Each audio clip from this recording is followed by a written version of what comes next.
아버지는 30년 전 브라질 정부에서 산업화 정책을 설계한 사람입니다. 세계은행이 건네준 청사진을 두 손으로 받아들고 브라질을 바꾸려 했던 사람이었습니다. 그리고 실패했습니다.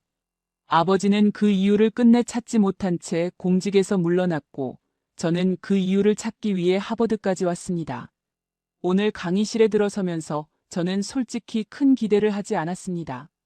강의 제목을 처음 봤을 때 실소가 나왔을 정도였으니까요. 화면에 적힌 제목은 이랬습니다. 세계는 왜 한국을 복사했는가? 그리고 왜 아무도 성공하지 못했는가? 한국이라니요. 저는 속으로 고개를 저었습니다. 브라질 사람들에게 한국은 삼성 휴대폰을 만드는 나라, 아니면 전쟁 영화에 가끔 배경으로 등장하는 작은 나라 정도였습니다. 아버지도 그렇게 말씀하셨죠. 한국은 운이 좋았던 나라야. 미국 옆에 붙어서 미국이 키워준 거라고. 강의실을 둘러봤습니다. 세계 각국에서 온 엘리트들이 자리를 채우고 있었어요. 제 왼쪽에는 인도에서 온 라훌이 앉아 있었습니다. 뭄바이 공과대학을 수석 졸업하고 하버드에 온 친구인데 입만 열면 인도의 IT 산업을 자랑했습니다. 오른쪽에는 중국에서 온 웨이리가 있었어요. 베이징대 경제학과 출신으로 모든 대화를 중국의 부상으로 끝내는 습관이 있었습니다. 뒤쪽에는 독일에서 온 루카스, 폴란드에서 온 마그다도 보였습니다. 오후 2시 정각이었습니다. 강의실 문이 열렸고 제임스 모리슨 교수가 천천히 걸어 들어왔습니다. 70대 초반으로 보이는 백발의 신사였는데 눈빛이 서늘할 정도로 날카로웠습니다. 세계은행 수석 이코노미스트를 25년간 지낸 사람, 아프리카와 아시아와 남미의 수십 개 나라에서 직접 정책을 설계한 사람 특유의 무게감이 느껴졌습니다. 교수는 단상에 서서 아무 말도 하지 않았습니다. 10초, 20초, 30초. 불편할 정도로 긴 침묵이 흘렀어요. 그리고 교수가 천천히 입을 열었습니다. 질문 하나 하겠습니다. 교수의 목소리는 낮고 무거웠습니다. 지난 50년간 세계은행이 개발도상국에 팔아온 청사진, 그게 어디서 왔는지 아는 분 계십니까? 강의실이 조용해졌습니다. 아무도 손을 들지 않았어요. 저도 마찬가지였습니다. 교수가 천천히 미소를 지었습니다. 그 미소가 묘하게 불안했습니다. 좋습니다. 그럼 오늘 제가 처음으로 공개하겠습니다. 저는 펜을 꽉 쥐었습니다. 아버지가 30년 전 받아들었던 그 청사진. 그것이 어디서 왔는지 저는 한 번도 생각해 본 적이 없었습니다. 교수가 화면을 켰습니다. 강의실 전체에 하나의 지도가 펼쳐졌어요. 아시아, 아프리카, 남미, 동유럽. 수십 개의 나라에 붉은 점이 찍혀 있었습니다. 자, 먼저 여러분께 질문을 하나 드리겠습니다. 교수가 강의실을 천천히 둘러봤습니다. 개발도상국이 산업화에 성공한 사례 하면 어느 나라가 가장 먼저 떠오르십니까? 잠시 침묵이 흘렀습니다. 그러다 라훌이 손을 들었어요. 싱가포르 아닐까요? 작은 나라인데 아시아 금융 허브가 됐으니까요. 루카스가 고개를 끄덕이며 덧붙였습니다. 저는 독일이라고 생각합니다. 2차 세계대전 이후 폐허에서 유럽 최강 경제를 만들었으니까요. 웨이리가 어깨를 으쓱했어요. 중국이죠. 40년 만에 세계 2위 경제대국이 됐습니다. 이것보다 더 극적인 사례가 어디 있습니까? 교수는 대답이 나올 때마다 조용히 고개를 끄덕였습니다. 그리고 마지막으로 강의실 전체를 한번 훑어봤어요. 저는 직감했습니다. 교수가 원하는 답이 아직 나오지 않았다는 것을. 한국을 말씀하신 분이 한 분도 안 계시네요. 교수가 천천히 웃었습니다. 강의실이 순간 어색해졌어요. 웨이리는 입꼬리를 올렸고 라훌은 고개를 갸웃했습니다. 저도 솔직히 의아했습니다. 한국이요? 그게 왜 나오는 거지? 교수가 화면을 바꿨습니다. 1960년이라는 숫자가 크게 떴어요. 1960년 한국의 1인당 국민소득이 얼마였는지 아십니까? 아무도 대답하지 않았습니다. 67달러입니다. 당시 아프리카 가나보다 낮았어요.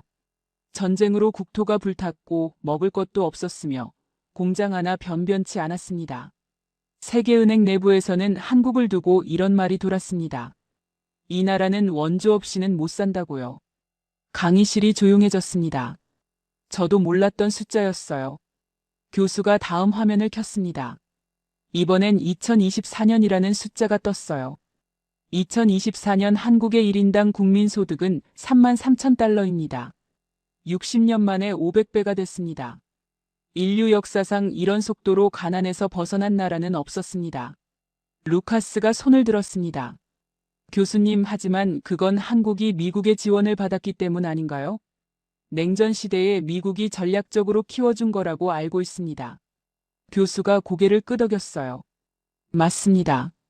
미국의 지원이 있었습니다.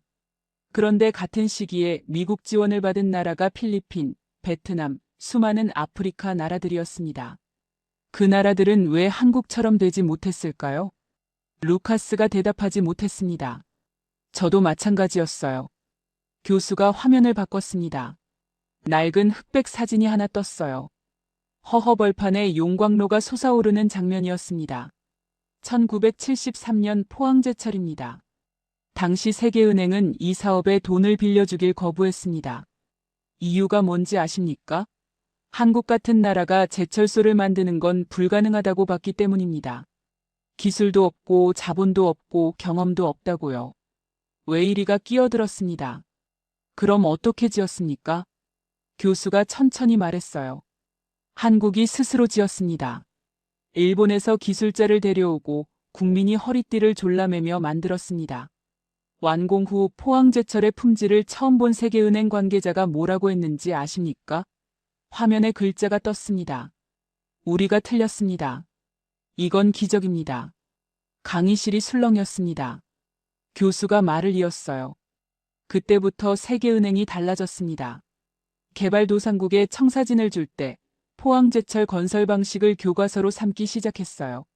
새마을 운동의 마을 단위 개발 방식을 개도국 농촌 정책의 모델로 삼았습니다. 경부고속도로 건설 방식을 인프라 개발의 표준으로 가르쳤어요. 지난 50년간 세계은행이 수십 개 나라에 팔아온 청사진의 원본이 한국이었습니다. 저는 숨을 멈췄습니다.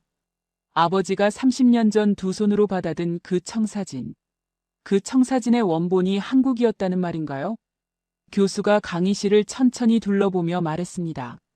베트남이 공단을 짓고 인도가 이공계 인재를 키우고 폴란드가 수출 중심 경제를 설계하고 르완다가 마을 단위 개발 사업을 시작했을 때 그들이 들고 있던 교과서의 표지에는 이렇게 적혀 있었습니다. 화면에 글자가 떴습니다. 한국의 경험에서 배운다.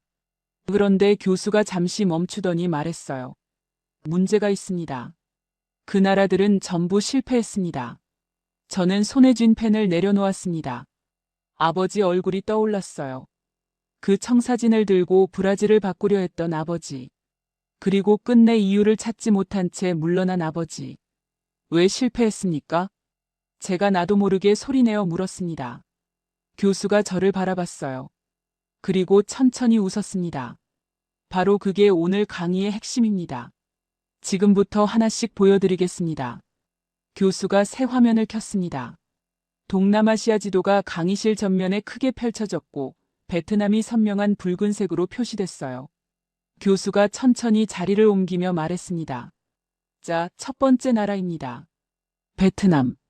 한국 모델을 가장 성실하게, 가장 오랫동안 복사한 나라입니다. 교수가 설명을 시작했습니다. 1975년 베트남 전쟁이 끝났을 때 베트남은 한국보다 더 처참한 상황이었습니다. 20년간 전쟁으로 국토가 불탔고 농촌은 무너졌으며 국민은 굶주렸어요. 그런데 1986년 베트남 정부가 도이머이 개혁을 선언하면서 한 가지 결정을 내립니다. 한국을 따라하겠다는 것이었습니다. 화면에 목록이 떴어요. 수출 중심 경제로 전환, 외국 자본 대규모 유치, 남부 호찌민을 중심으로 공단 조성, 이공계 교육 집중 강화. 한국이 1960년대에 했던 것을 베트남은 1990년대에 그대로 밟았습니다. 순서도 비슷했고 방향도 비슷했어요. 라훌이 고개를 끄덕이며 말했습니다. 실제로 베트남 성장이 대단하지 않습니까? 요즘 삼성 스마트폰 공장도 베트남에 있고 애플도 베트남으로 생산 기지를 옮기고 있잖아요. 제가 알기론 베트남이 동남아시아에서 가장 빠르게 성장하는 나라 중 하나라고 들었습니다. 교수가 고개를 끄덕였습니다. 맞습니다. 베트남의 성장은 분명히 인상적입니다. 화면에 숫자가 떴어요. 1990년 베트남 1인당 국민소득 98달러, 2024년 4,300달러. 30년 만에 44배가 됐습니다. 숫자만 보면 대단합니다. 박수받아 마땅한 성장이에요. 교수가 잠시 멈췄습니다. 강의실이 고요해졌어요. 저는 직감했습니다. 다음 말이 반전이라는 것을. 그런데 웨이리가 먼저 끼어들었습니다. 교수님, 솔직히 말씀드리면 베트남 성장은 중국 덕분 아닙니까?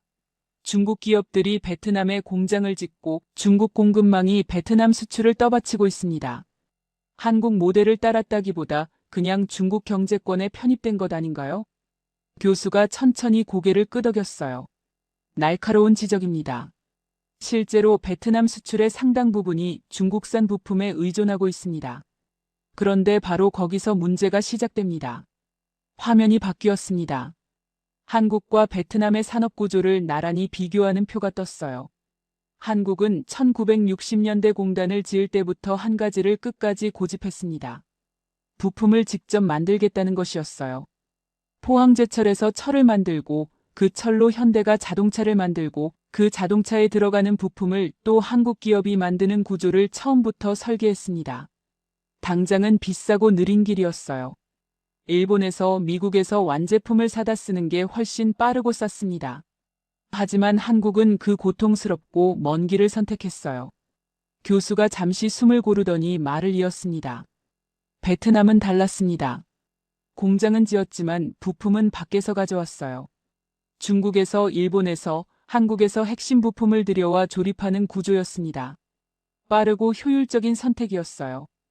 외국 기업도 쉽게 들어올 수 있었습니다.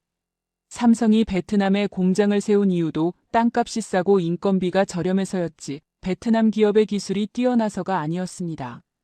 교수가 화면을 바꿨어요.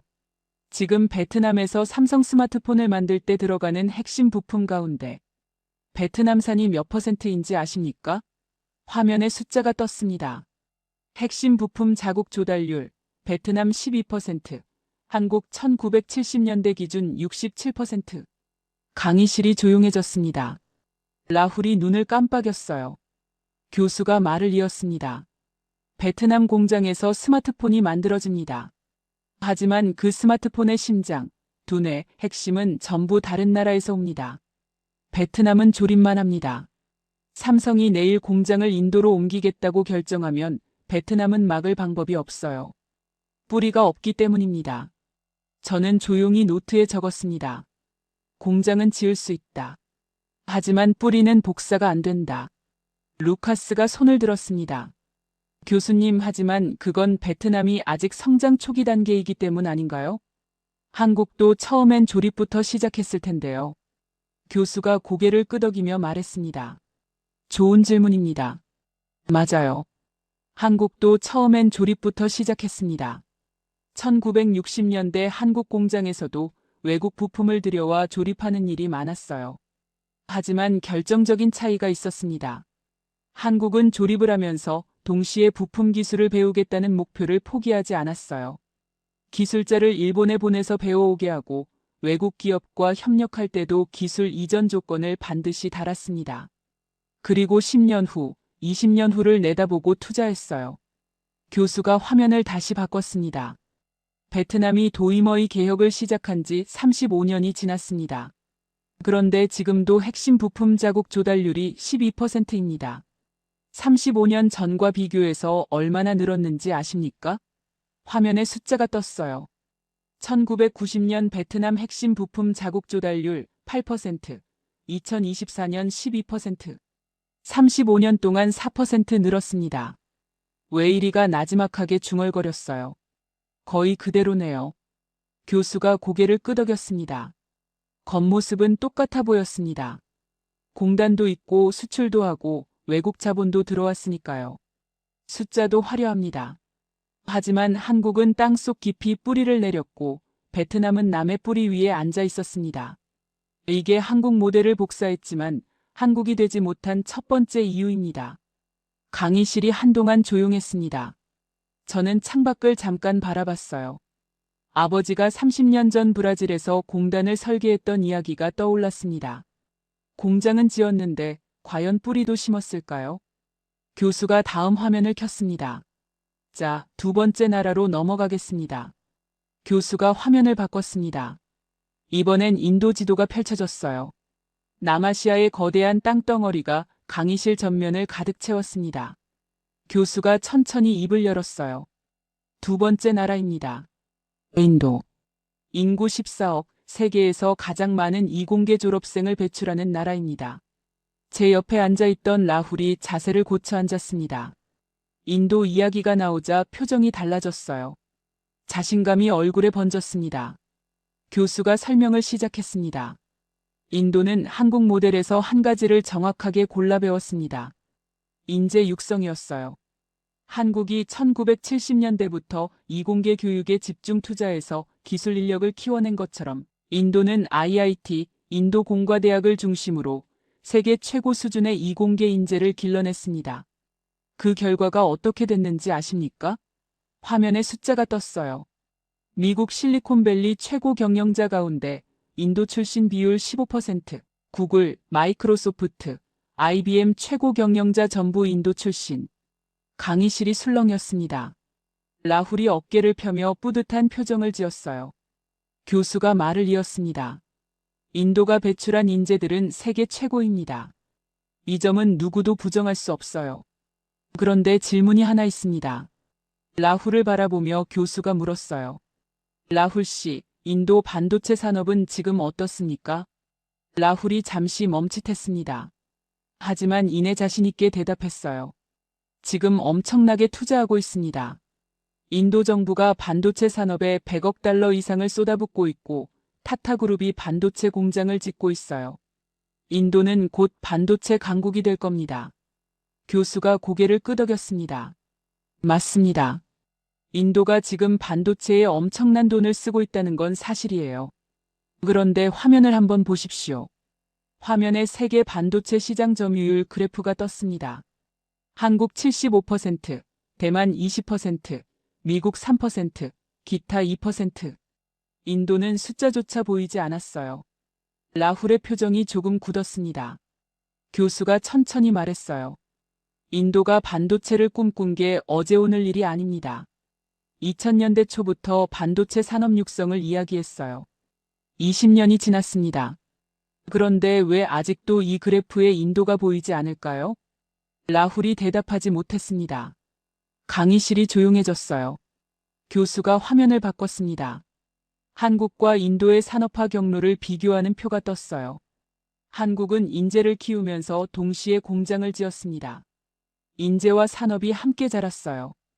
포스코에서 철강을 만드는 기술자, 삼성에서 반도체를 개발하는 엔지니어, 현대에서 자동차를 설계하는 연구원. 이 사람들이 한국 땅 안에서 일하고 기술을 쌓고 경험을 축적했습니다. 그 경험이 다음 세대로 이어졌어요. 교수가 잠시 멈추더니 말을 이었습니다. 인도는 달랐습니다. 세계 최고의 인재를 키웠는데 그 인재들이 인도를 떠났습니다. 실리콘밸리로, 런던으로, 싱가포르로. 인도에서 교육을 받고 미국에서 구글을 이끄는 사람이 나왔습니다. 인도에게 자랑스러운 일이지만 그 능력이 인도 산업을 키우는 데 쓰이지 않았다는 것이 문제였어요. 웨이리가 끼어들었습니다. 하지만 그건 인도 국내 환경이 나빠서 아닌가요? 인재들이 인도에 있고 싶어도 좋은 일자리가 없으니 떠나는 거 아닙니까? 교수가 고개를 끄덕였어요. 정확합니다. 그리고 바로 그게 핵심입니다. 한국은 인재가 머물 수 있는 산업을 동시에 키웠어요. 교육과 산업이 함께 성장했습니다. 인도는 교육에는 성공했지만 그 인재를 붙잡을 산업을 키우는 데는 절반만 성공했어요. 교수가 화면을 바꿨습니다. 인도 이공계 졸업생 가운데 인도 국내 제조업 취업 비율 23%, 해외 취업 또는 서비스업 전환 비율 77%. 세계 최고의 인재를 키워서 세계에 수출한 겁니다. 인도 입장에서는 자랑스러운 일이지만 산업 경쟁력 측면에서 보면 밑빠진 독에 물 붓기였습니다. 라훌이 반박하려고 입을 열었습니다. 하지만 인도 IT 서비스 산업은 세계 최고 아닙니까? 인포시스, TCS, 위프로. 인도 소프트웨어 기업들이 전 세계 IT 서비스를 장악하고 있잖아요. 교수가 고개를 끄덕였습니다. 맞습니다. 인도 IT 서비스는 세계 최고예요. 그런데 IT 서비스와 반도체는 다릅니다. 화면에 비교표가 떴어요. IT 서비스는 사람이 만들어내는 가치입니다. 반도체는 공장이 만들어내는 가치예요. 사람은 이동할 수 있지만 공장은 이동하기 어렵습니다. 한국이 대체 불가능해진 이유는 사람이 뛰어나서가 아니라 그 사람들이 만들어낸 공장과 기술이 한국 땅에 뿌리내렸기 때문입니다. 강의실이 한동안 조용했습니다. 라훌이 팔짱을 끼고 생각에 잠겼어요. 교수가 마지막으로 정리했습니다. 인도는 한국 모델의 절반을 배웠습니다. 인재를 키우는 법은 완벽하게 배웠어요.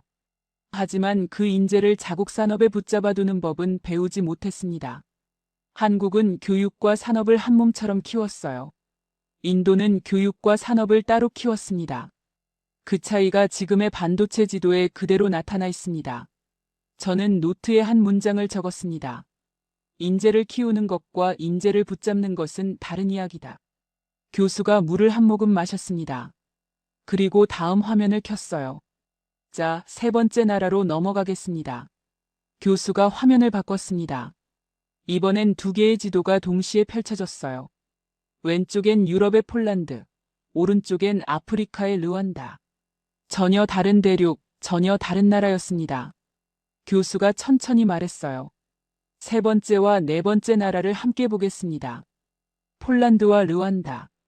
언뜻 보면 아무 공통점이 없는 두 나라입니다. 하지만 이 두 나라에는 놀라운 공통점이 하나 있어요. 둘 다 한국을 교과서로 삼았고, 둘 다 인상적인 성장을 이뤘으며, 둘 다 결정적인 순간에 한국과 다른 선택을 했다는 것입니다. 교수가 먼저 폴란드 설명을 시작했습니다. 폴란드는 유럽의 우등생입니다. 1989년 공산주의 체제가 무너진 후 폴란드는 시장 경제로 전환했어요. 당시 세계은행이 폴란드에 건넨 청사진이 무엇이었는지 아십니까? 수출 중심 경제, 외국 자본 유치, 제조업 육성. 한국 모델이었습니다. 폴란드는 그것을 충실히 따랐어요. 화면에 숫자가 떴습니다. 1990년 폴란드 1인당 국민소득 1,700달러, 2024년 21,000달러. 30년 만에 12배가 됐습니다. 유럽에서 가장 빠르게 성장한 나라 중 하나예요. 루카스가 손을 들었습니다. 교수님, 하지만 폴란드 성장은 유럽연합 덕분 아닌가요? 유럽연합 가입 후 엄청난 지원금을 받았고 독일 자본이 대거 들어왔으니까요. 한국 모델을 따랐다기보다 유럽연합이라는 거대한 울타리 덕분이라고 봐야 하지 않습니까? 교수가 고개를 끄덕였어요. 맞는 말입니다. 유럽연합의 역할이 컸습니다. 그런데 한 가지 생각해 보십시오. 유럽연합에는 폴란드 말고도 수십 개 나라가 있습니다. 루마니아도 있고 불가리아도 있고 헝가리도 있어요. 같은 지원을 받았는데 왜 폴란드만 유독 빠르게 성장했을까요? 거기에 한국 모델의 흔적이 있습니다. 교수가 화면을 바꿨습니다. 폴란드가 한국에서 배운 것은 제조업의 힘이었습니다. 서비스업보다 제조업을 먼저 키우겠다는 결정이었어요.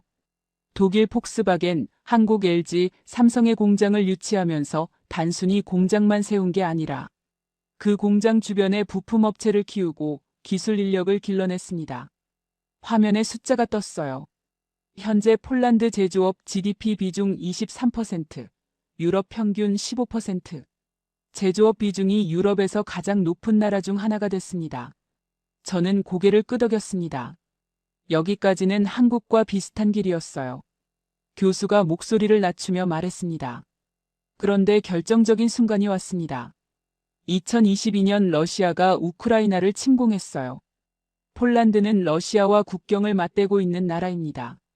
전쟁이 터지자 폴란드는 긴급하게 군비를 늘려야 했어요. 그런데 무기를 어디서 샀는지 아십니까? 루카스가 당연하다는 듯이 대답했습니다. 미국이나 독일 아닙니까? 교수가 고개를 저었어요. 한국이었습니다. K2 전차, K9 자주포, FA-50 전투기. 총 계약액 124억 달러. 유럽 한복판에 있는 나라가 아시아의 한국에서 역대 최대 규모의 무기를 샀습니다. 루카스의 눈이 커졌어요. 강의실이 술렁였습니다. 교수가 말을 이었습니다. 폴란드는 한국 모델을 따라 제조업을 키웠습니다. 하지만 방위 산업만큼은 유럽에 기댔어요. 독일 무기, 미국 무기를 쓰면 된다고 생각했습니다. 그런데 전쟁이 터지자 유럽 방산 업체들이 뭐라고 했는지 아십니까? 화면에 글자가 떴습니다. 납기 최소 4년. 지금 당장 줄 수 있는 무기가 없습니다. 폴란드가 독립적인 방위 산업을 키우지 않은 결과가 위기의 순간에 드러난 겁니다. 결국 6개월 안에 무기를 납품할 수 있는 나라는 한국뿐이었어요. 강의실이 조용해졌습니다. 루카스가 팔짱을 끼고 생각에 잠겼어요. 교수가 화면을 바꿨습니다. 이번엔 르완다 지도가 크게 확대됐어요. 이제 르완다를 보겠습니다. 아프리카 한복판의 작은 나라입니다.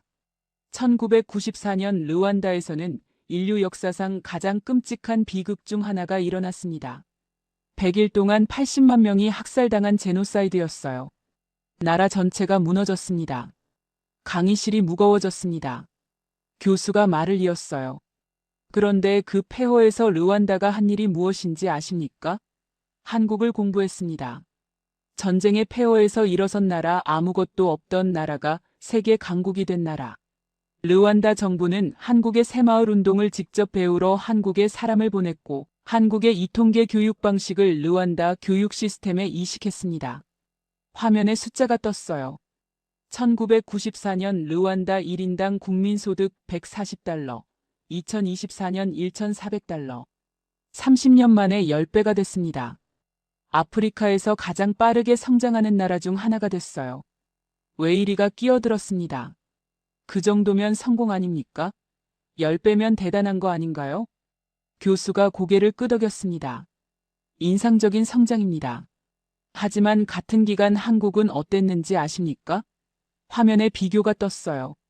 1994년 한국 1인당 국민소득 1만 달러, 2024년 3만 3천 달러. 르완다가 10배 성장하는 동안 한국은 3배 더 성장했지만 절대적인 격차는 오히려 벌어졌습니다. 1994년 두 나라의 소득 격차는 70배였어요. 2024년엔 23배입니다. 격차가 줄었습니다. 하지만 결정적인 문제는 따로 있어요. 교수가 화면을 다시 바꿨습니다. 르완다는 한국의 겉모습을 배웠습니다. 마을 단위 개발, 이공계 교육, 수출 지향 정책. 그런데 2015년 르완다에 위기가 왔습니다. 커피와 차 르완다의 주요 수출품 가격이 국제시장에서 폭락했어요. 르완다 경제가 흔들렸습니다. 그때 르완다 정부가 내린 선택이 무엇이었는지 아십니까? 해외 원조에 손을 벌렸습니다. 교수가 강조했어요. 반면 한국은 1997년 IMF 위기가 왔을 때 어떻게 했습니까? 국민이 자발적으로 금을 모았습니다. 227톤, 22억 달러어치의 금이 모였어요. 정부가 시킨 게 아니었습니다. 국민 스스로 나선 겁니다. 저는 숨을 삼켰습니다. 그 장면이 머릿속에 선명하게 그려졌어요. 결혼반지를, 돌반지를, 할머니에게 물려받은 금목걸이를 들고 줄을 선 사람들. 교수가 천천히 말했습니다. 폴란드는 한국의 제조업을 배웠지만 독립적인 방위 산업을 키우지 않았습니다. 르완다는 한국의 개발 방식을 배웠지만 위기 앞에서 스스로 일어서는 힘을 키우지 못했어요. 두 나라 모두 한국의 전략을 배웠습니다. 하지만 위기가 왔을 때 한국처럼 행동하지 못했습니다. 그 차이는 전략의 문제가 아니었어요. 교수가 잠시 멈췄습니다. 강의실이 완전히 조용해졌어요. 그렇다면 그 차이는 무엇이었을까요? 교수가 화면을 껐습니다. 그리고 학생들을 천천히 둘러보며 말했어요. 지금부터가 오늘 강의의 핵심입니다. 저는 펜을 꽉 쥐었습니다. 아버지가 왜 실패했는지 그 답이 드디어 나올 것 같았습니다. 교수가 잠시 물을 한 모금 마셨습니다. 강의실은 여전히 조용했어요. 베트남, 인도, 폴란드, 르완다. 내 나라의 이야기를 들으면서 강의실 안 모든 사람이 같은 질문을 머릿속에 품고 있다는 걸 저는 느낄 수 있었습니다. 왜 안 됐을까? 뭐가 달랐을까? 교수가 천천히 입을 열었어요. 지금까지 내 나라를 봤습니다. 전부 한국을 공부했고, 전부 한국의 방식을 따랐으며, 전부 인상적인 성장을 이뤘어요. 하지만 전부 결정적인 순간에 멈췄습니다. 그 이유를 지금부터 말씀드리겠습니다. 교수가 화면을 켰습니다. 1997년이라는 숫자가 크게 떴어요. 1997년 아시아 금융위기입니다. 태국에서 시작된 금융위기가 아시아 전체를 휩쓸었어요. 한국도 예외가 아니었습니다. 외환 보유고가 바닥났고 나라가 부도 직전까지 몰렸어요. IMF의 구제금융을 신청했습니다. 당시 한국의 상황이 얼마나 심각했는지 아십니까? 화면에 숫자가 떴어요. 1997년 한국 외환 보유고 39억 달러, 당장 갚아야 할 단기 외채 600억 달러. 숫자만 보면 답이 없었습니다. 전문가들은 한국이 회복하는데 최소 5년에서 7년은 걸릴 거라고 했어요. 강의실이 조용했습니다. 교수가 말을 이었어요. 그런데 그때 한국에서 이상한 일이 벌어졌습니다. 화면에 흑백 사진이 떴어요. 길거리에 긴 줄이 늘어선 모습이었습니다. 저는 처음엔 실업자들이 줄을 선 것이라고 생각했어요. 그런데 아니었습니다. 교수가 설명했습니다. 국민들이 금을 들고 나왔습니다. 결혼반지를 뺏어 가져온 사람, 돌잔치 때 받은 금반지를 가져온 사람, 할머니에게 물려받은 금목걸이를 가져온 사람. 전국 곳곳에서 사람들이 자발적으로 줄을 섰어요.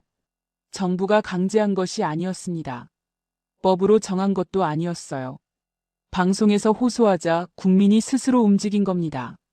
화면에 숫자가 떴어요. 국민이 자발적으로 모은 금 227톤, 당시 가치 22억 달러. 왜 이리가 믿기 어렵다는 표정으로 끼어들었습니다. 227톤이요? 그게 정말입니까? 국민이 자기 금을 나라에 그냥 줬다는 겁니까? 교수가 고개를 끄덕였어요. 그냥 준 겁니다. 나라가 어렵다는 말에 국민이 움직였어요. 결혼반지는 부부에게 얼마나 소중한 물건입니까? 돌반지는 자식에 대한 부모의 마음이 담긴 물건이에요. 그걸 들고 나온 겁니다. 강요가 아니라 자발적으로요. 라훌이 조용히 물었습니다. 왜 그랬을까요? 왜 한국 국민은 그런 선택을 한 겁니까? 교수가 잠시 생각하더니 말했어요. 그게 오늘 강의에서 제가 가장 하고 싶은 이야기입니다. 화면이 바뀌었습니다. 결과가 떴어요. IMF 예상 한국 경제 회복 기간 5년에서 7년, 실제 한국 경제 회복 기간 2년, IMF 프로그램 졸업까지 걸린 시간 역대 최단 기록. 전문가들이 7년이라고 했는데 2년 만에 털고 일어났습니다. 강의실이 웅성거렸어요. 교수가 말을 이었습니다. 이제 다른 나라들을 보겠습니다. 같은 시기 아시아 금융위기를 겪은 나라들이 어떻게 했는지 아십니까? 태국은 IMF 지원을 받고 10년 넘게 휘청거렸습니다. 인도네시아는 경제위기가 정치위기로 번져 수하르토 정권이 무너졌어요. 말레이시아는 그나마 빠른 편이었는데도 회복에 5년이 걸렸습니다. 한국만 2년 만에 일어섰어요. 교수가 잠시 멈추더니 강조했습니다. 왜 그랬을까요? 한국이 경제정책을 더 잘 짜서일까요? IMF 조건을 더 잘 따라서일까요? 아닙니다. 교수가 화면을 바꿨어요. 나라가 어렵다는 말에 국민이 금을 들고 나왔기 때문입니다. 그 힘이 어디서 나왔는지 이해해야 합니다. 저는 조용히 생각했습니다. 브라질도 경제 위기가 있었어요. 1990년대 초 브라질은 하이퍼인플레이션으로 나라가 흔들렸습니다. 하루에 물가가 오를 정도였어요. 그때 브라질 국민이 금을 들고 줄을 섰을까요? 저는 고개를 저었습니다. 아버지에게 그런 이야기를 들어본 적이 없었어요. 교수가 다시 말을 이었습니다. 2020년으로 넘어가겠습니다. 코로나 팬데믹이 터졌을 때입니다. 전 세계 공장이 멈췄어요. 중국이 봉쇄됐고 유럽 공장들이 문을 닫았으며 미국 생산 라인이 중단됐습니다. 그때 한국은 어떻게 했는지 아십니까? 화면에 사진이 떴습니다. 마스크를 쓴 노동자들이 용접을 하고 있는 모습이었어요. 멈추지 않았습니다.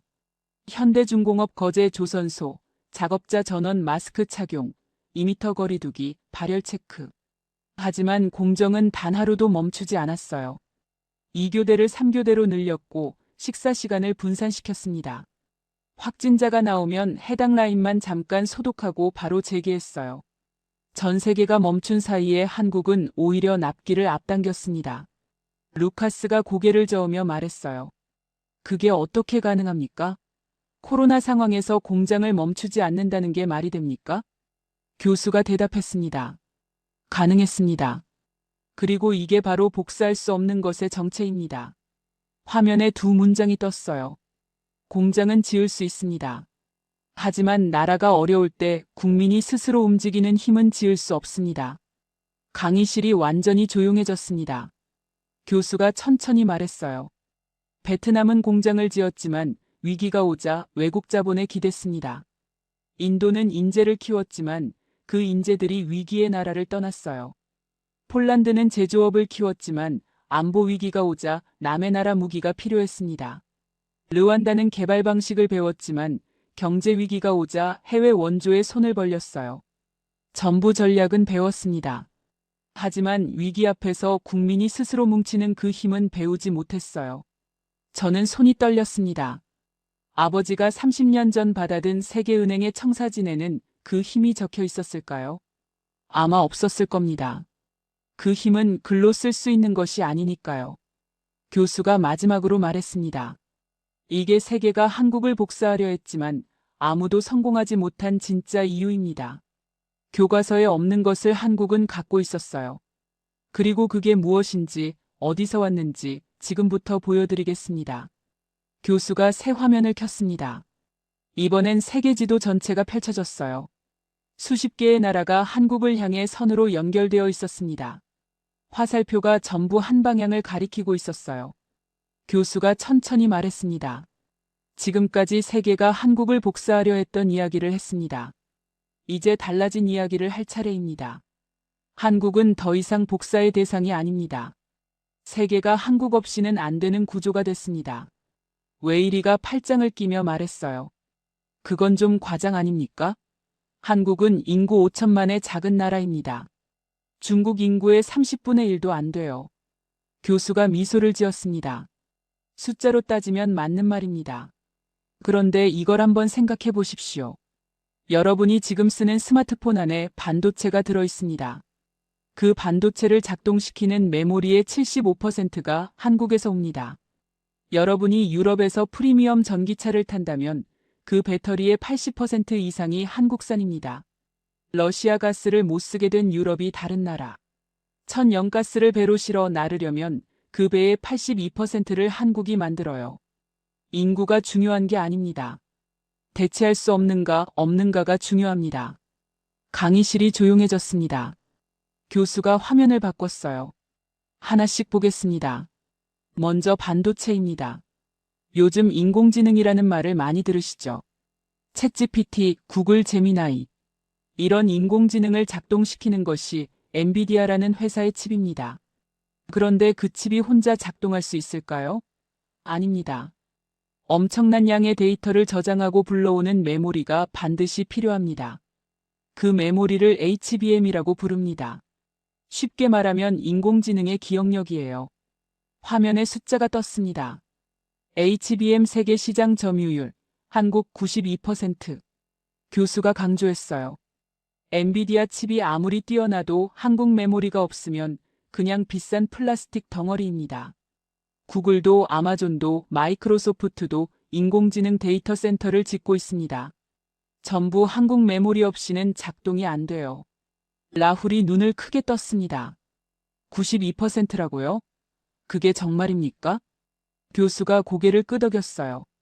그래서 미국이 반도체법에 52조 원을 쏟아부으며 삼성과 SK하이닉스를 미국 본토로 데려오려는 겁니다. 없으면 안 되니까요. 교수가 두 번째 주제로 넘어갔습니다. 다음은 배터리입니다. 전기차 시대가 오고 있습니다. 2030년이면 새로 나오는 차의 절반이 전기차가 될 거예요. 전기차의 심장이 배터리인데 중국이 전체 시장에서는 1위입니다. 그런데 재미있는 데이터가 있어요. 화면에 자동차 브랜드별 배터리 공급사가 떴습니다. 포르쉐, 벤츠, BMW, 테슬라 고급 모델 아우디. 전부 한국 배터리였습니다. LG에너지솔루션, 삼성 SDI, SK온. 웨이리의 표정이 굳었어요. 교수가 설명했습니다. 왜 중국 배터리가 더 싼데 프리미엄 차에는 안 쓰일까요? 이유는 간단합니다. 안전 때문이에요. 2023년 기준 유럽에서 발생한 전기차 화재 가운데 중국산 배터리 차량이 47건, 한국산 배터리 차량이 3건이었습니다. 포르쉐를 타고 가다 차에 불이 나면 브랜드 이미지가 끝장납니다. 그러니 비싸도 한국 배터리를 쓰는 거예요. 게다가 미국은 인플레이션 감축법이라는 법을 만들어서 전기차 보조금을 받으려면 배터리가 미국 우방국에서 와야 한다는 조건을 달았습니다.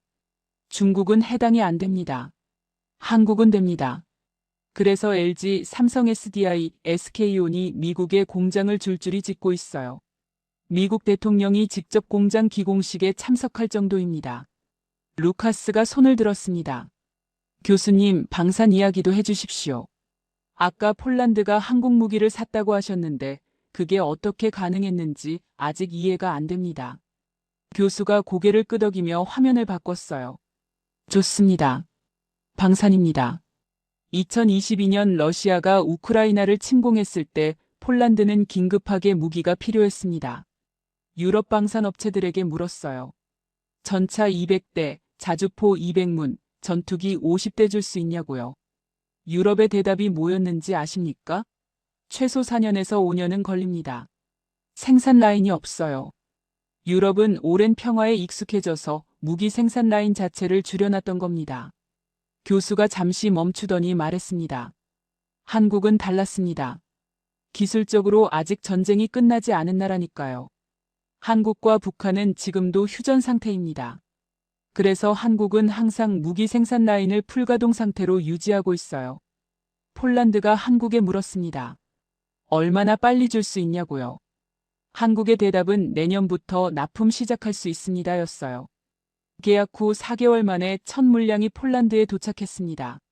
총 계약액 124억 달러, 우리 돈으로 16조 원. 역대 한국 방산 수출 최대 규모였습니다. 강의실이 웅성거렸어요. 교수가 말을 이었습니다. 그런데 더 중요한 게 있습니다. 폴란드만이 아니에요. 화면에 유럽 지도가 떴습니다. 노르웨이, 에스토니아, 핀란드, 루마니아, 영국. 전부 한국 무기를 도입하거나 검토 중인 나라들이었습니다. 유럽 전체로 퍼지고 있어요. 노르웨이 국방부 관계자가 한국 무기를 선택한 이유를 3가지로 정리했습니다. 화면에 글자가 떴어요. 첫째, 실전에서 검증됐습니다. 둘째, 가격 대비 성능이 뛰어납니다. 셋째, 한국은 약속을 지킵니다. 저는 3번째 이유에서 눈이 멈췄습니다. 한국은 약속을 지킵니다. 교수가 강조했어요. 3번째가 가장 중요합니다. 전 세계가 멈춘 코로나 상황에서도 납기를 앞당긴 나라. 계약서에 없는 마스크를 배 안에 실어보낸 나라. 그 신뢰가 필리핀에서 시작해 동남아시아로 퍼졌고 이제 유럽까지 건너간 겁니다. 마지막으로 교수가 조선 이야기를 꺼냈어요. 마지막으로 조선입니다. 러시아 가스를 못 쓰게 된 유럽이 다른 나라 천연가스를 배로 실어 나르려면 특수 선박이 필요합니다. 영하 163도에서 가스를 액체 상태로 유지하며 운반하는 LNG 운반선이에요. 이 배를 만들 수 있는 나라가 전 세계에 몇 개나 되는지 아십니까? 화면에 숫자가 떴습니다. LNG 운반선 세계 시장 점유율 한국 82%, 중국 12%, 일본 3%. 중국이 10년 넘게 따라하려 했지만 품질 문제로 번번이 인도가 거부됐어요. 카타르는 중국 대신 한국에 100척을 발주했습니다. 저는 노트에 숫자들을 적으면서 손이 멈췄습니다. HBM 92%, 프리미엄 배터리 80%, LNG 운반선 82%. 이 숫자들이 의미하는 게 무엇인지 이제 선명하게 보였어요. 교수가 정리했습니다. 한국이 멈추면 세계가 멈춥니다. 인공지능 산업은 한국 메모리 없이는 멈춥니다. 프리미엄 전기차 산업은 한국 배터리 없이는 멈춥니다. 유럽 에너지 운송은 한국 선박 없이는 멈춥니다. 동유럽 안보는 한국 무기 없이는 흔들립니다. 이게 대체 불가능의 의미입니다. 웨이리가 오랫동안 침묵하다가 조용히 말했습니다. 인구 5천만이 어떻게 이걸 만들었는지 이해가 안 됩니다. 교수가 천천히 웃었어요. 바로 그 질문이 오늘 강의 전체의 핵심입니다. 그리고 그 답이 지금부터 나옵니다. 강의가 끝났습니다. 교수가 화면을 껐고 강의실에는 잠시 아무 소리도 없었어요. 150명의 학생이 전부 침묵 속에 앉아 있었습니다. 누군가 먼저 박수를 치기 시작했고 곧 강의실 전체가 울렸어요. 저는 손을 마주쳤지만 머릿속은 딴 곳에 가 있었습니다. 학생들이 하나 둘자리를 떠났습니다. 웨이리는 아무 말 없이 나갔어요. 평소에 중국의 부상을 자신있게 이야기하던 친구였는데 오늘만큼은 표정이 달랐습니다. 라훌은 저한테 다가와 짧게 말했어요. 많이 생각하게 됐어. 그리고 나갔습니다. 루카스는 노트를 꽉 쥔 채로 복도로 사라졌어요. 저는 자리에서 일어나지 못했습니다. 창밖으로 보스턴의 하늘이 붉게 물들어가고 있었어요. 강의실 안에 저 혼자 남았습니다. 노트를 펼쳤어요. 오늘 필기한 내용들이 빼곡하게 적혀 있었습니다.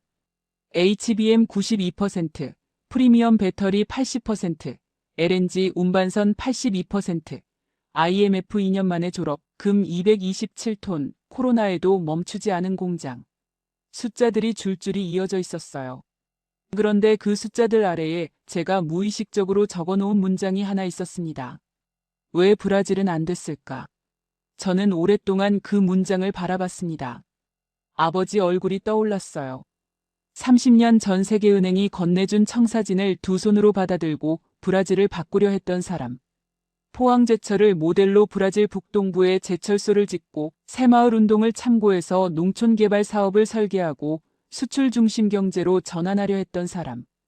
그리고 끝내 이유를 찾지 못한 채 공직을 떠난 사람. 아버지는 틀리지 않았습니다. 전략은 맞았어요. 청사진도 맞았습니다. 그런데 왜 안 됐을까요? 저는 휴대폰을 꺼냈습니다. 아버지에게 전화를 걸었어요. 브라질은 지금 새벽이었지만 아버지는 바로 받았습니다. 잠을 못 주무셨던 것 같았어요. 아나, 무슨 일이야? 아버지, 오늘 강의에서 이상한 걸 들었어요. 아버지가 조용히 기다렸습니다. 저는 천천히 말했어요. 아버지가 30년 전 들고 오셨던 그 청사진, 그게 어디서 왔는지 오늘 처음 알았어요. 한국에서 온 거였습니다. 전화기 너머로 아버지의 숨소리가 들렸습니다. 긴 침묵이 흘렀어요. 알고 있었다. 아버지가 말했습니다. 세계은행에서 일할 때 한국 사례를 정말 많이 공부했어. 포항제철, 새마을운동, 경부고속도로. 그걸 브라질에 이식하려고 했지. 저는 조심스럽게 물었습니다. 그런데 왜 안 됐을까요, 아버지? 또 긴 침묵이 흘렀습니다. 아버지가 한숨을 쉬더니 천천히 말했어요. 나도 30년 동안 그 질문을 붙들고 살았다. 처음엔 정치 탓을 했어. 그 다음엔 자본이 부족해서라고 했지. 나중엔 기술이 없어서라고 했고. 그런데 어느 날 이런 생각이 들었어. 브라질이 위기가 왔을 때 국민이 금을 들고 줄을 선 적이 있었나? 아버지의 목소리가 낮아졌어요. 한 번도 없었지. 저는 눈이 뜨거워졌습니다. 그게 답이라는 걸 저도 아버지도 알고 있었어요. 교수가 오늘 이런 말을 했습니다. 아버지, 공장은 지을 수 있습니다. 하지만 나라가 어려울 때 국민이 스스로 움직이는 힘은 지을 수가 없습니다. 아버지가 오랫동안 아무 말도 하지 않았어요. 그리고 천천히 말했습니다. 그 힘이 어디서 나오는 건지 오늘 들었니? 저는 노트를 폈습니다. 오늘 강의에서 들은 이야기들이 주마등처럼 스쳐갔어요. 150년 전 서양 열강이 밀려왔을 때 굴복을 거부한 나라. 강대국 앞에서도 먼저 사과하라고 버텼던 나라. 전쟁의 폐허에서 세계 최단 기간의 산업화를 이뤄낸 나라. IMF 위기 앞에서 금을 들고 줄을 선 나라. 코로나가 전 세계를 멈춰 세웠을 때도 공장을 멈추지 않은 나라. 그건 하루아침에 만들어진 게 아니었습니다. 150년 동안 켜켜이 쌓인 것이었어요. 아버지, 한국이 위대한 이유는 기술이 아니었어요. 전략도 아니었고요. 위기가 올 때마다 굴복하는 대신 뭉쳐서 싸웠던 역사가 국민의 몸속에 새겨진 겁니다. 그게 150년 동안 이어진 거예요. 그걸 복사할 수 있는 나라는 없습니다. 아버지가 조용히 말했어요. 그래서 우리가 실패한 거구나. 청사진은 복사했는데 그 안에 담긴 힘은 복사를 못했으니. 전화기 너머로 아버지의 목소리가 무거웠습니다. 저는 창밖을 바라봤어요. 보스턴의 밤하늘에 별이 뜨기 시작하고 있었습니다. 아버지, 그런데 교수가 마지막에 이런 말을 했어요. 복사는 못합니다. 하지만 배울 수는 있습니다. 아버지가 물었어요. 배운다는 게 무슨 뜻이야? 저는 잠시 생각하다가 대답했습니다. 한국이 그 힘을 어떻게 썼는지 이해하는 겁니다. 위기 앞에서 굴복하지 않는 것, 단기 이익보다 먼 미래를 보고 투자하는 것, 약속을 반드시 지키는 것. 이게 전략이 아니라 방식이에요. 그 방식을 배우는 겁니다. 아버지가 한동안 침묵했습니다. 그리고 말했어요. 아나, 너는 그걸 브라질에 가져올 수 있겠니? 저는 바로 대답하지 못했습니다. 쉬운 질문이 아니었어요. 150년이 걸린 것을 하루아침에 가져올 수는 없습니다. 하지만 한 가지는 확실했어요. 노력할게요, 아버지. 전화를 끊었습니다. 저는 다시 강의실을 둘러봤어요. 텅 빈 강의실, 교수가 서 있던 단상, 그리고 이제는 꺼진 화면. 그 화면에 마지막으로 떠있던 문장이 기억났어요. 복사할 수 없는 것이 있습니다.